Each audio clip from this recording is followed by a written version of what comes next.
ஏதோ நாங்க ஏதோ தற்கொலைன்னு சும்மா போற போக்குள்ள சொல்லல, ஆய்ந்து உணர்ந்து அறிந்து தெளிந்து பெயர் வைக்கிறோம்.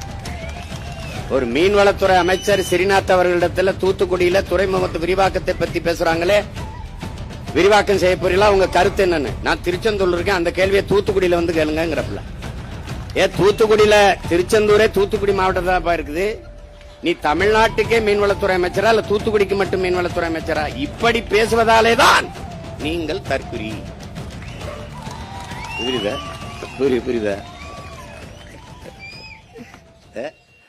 நிதி அமைச்சர் நிதிநிலை அறிக்கை படிக்கிறாரு. 7500 7550 அது தெரியல. அது 7500 7050 சொல்ல வரல அவருக்கு. 5000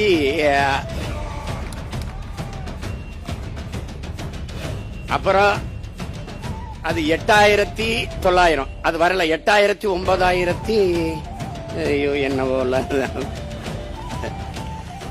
ஒன்னு ரெண்டு ஒழுங்கா படிக்காதவன் எல்லாம் நிதியமைச்சரா போட்டு நாங்க என்ன நினைச்சுக்கிட்டோம், இங்க பாரு உங்க உலகத்துலடா கணித மேதை ராமானுஜம் பிறந்த நாட்டுல அவன் கூட்டத்துக்கு இல்ல ஒன்னு ரெண்டு ஒழுங்கா தெரியாதவன் நிதியமைச்சர் ஆயிட்டான்.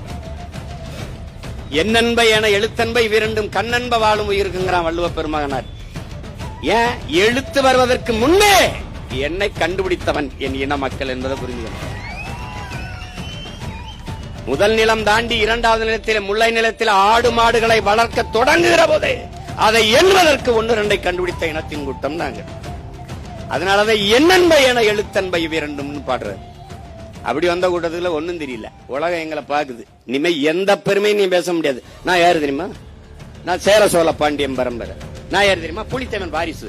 நான் தீரன் சின்னமலை பேர. டே போடாங்க போட கேவலப்படுத்திடுவான். கம்பன் இளங்கோ போப்பா அப்படின்றான். ஒரு பெருமையும் உனக்கு கிடையாது. இந்த சூழலில் இங்கே பேசியவர்கள்லாம் குறிப்பிட்டார்கள்.